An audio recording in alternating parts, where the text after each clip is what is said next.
L'autonomisation de la femme, facteur de paix, de progrès social et économique, est inhérente à l'émergence tant souhaitée par le président de la République de Côte d'Ivoire, son Excellence Alassane Ouattara.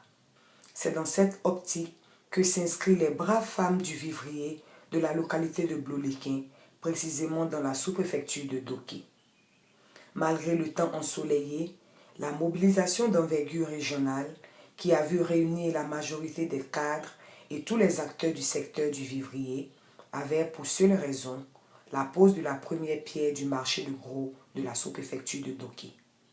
Ce marché sera au cœur de l'approvisionnement et interviendra continuellement pour la bonne tenue de la qualité et la dynamique du marché.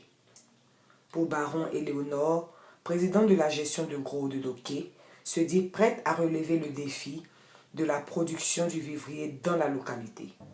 Nous nous sommes mis ensemble. Nous avons compris que la pauvreté est une gangrène que nous devons vraiment éradiquer. C'est pour cela que nous nous sommes mis au travail. Nous savons que la terre ne trahit pas. Nous nous sommes mis au travail. Et aujourd'hui, nous produisons beaucoup.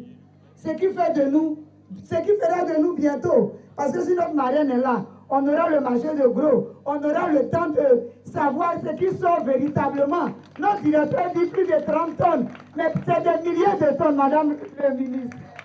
Mais nos lieux de production sont tellement éloignés, que nous n'arrivons pas par moment à faire sortir nos marchandises. Anne Désirée Ouloto, marraine de la cérémonie, sans réserve, se donne les moyens d'accompagner l'initiative salutaire des 1500 femmes qui assurent la production du vivrier à Doké. Votre projet s'inscrit parfaitement dans la stratégie d'autonomisation des femmes mise en place par le Conseil régional du Cavali à travers le projet d'appui aux femmes actives du Cavali, le PAFAS.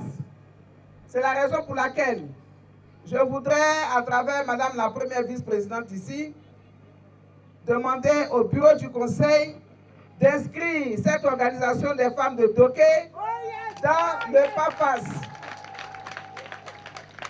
Aujourd'hui, il faut considérer que votre terrain vous est acquis et le Conseil régional, dans les meilleurs délais, vous remettra en vue cette somme de 2 millions de francs CFA pour que vous n'ayez plus de crédit. Mes chères sœurs, vous avez tout compris.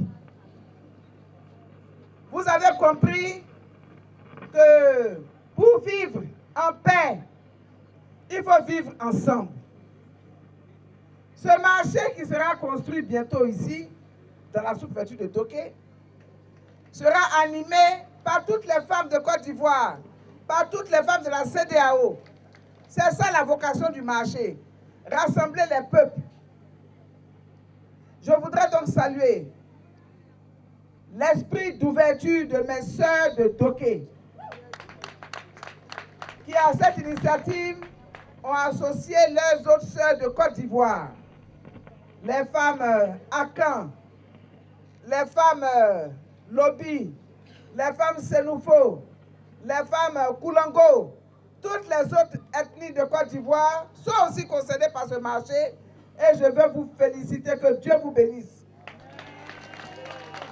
Donc je veux également féliciter nos sœurs qui ont pris sur elles d'ouvrir leurs bras à toutes les sœurs de la sous-région et ces dernières viendront également faire vivre ce marché de Doké, qui est en réalité, comme l'a dit monsieur le représentant de l'OCPV, c'est un centre de collecte, de groupage et de commercialisation des produits vivriers. Anne Désirée Ouloto, ministre de la fonction publique et de la modernisation de l'administration, marraine de la cérémonie, en compagnie du préfet de département, Gilbert Guebagbe, a procédé à la pose de la première pierre du marché de gros de la sous-préfecture de Doké. L'Office d'aide à la commercialisation du produit vivrier, OCPV, qui a pour mission de moderniser la commercialisation des produits vivriers, a joué un rôle prépondérant dans ce projet naissant. Le Cavali demeure la zone la plus importante en approvisionnement du marché du vivrier en Côte d'Ivoire. La production s'élève à plus de 30 tonnes par an.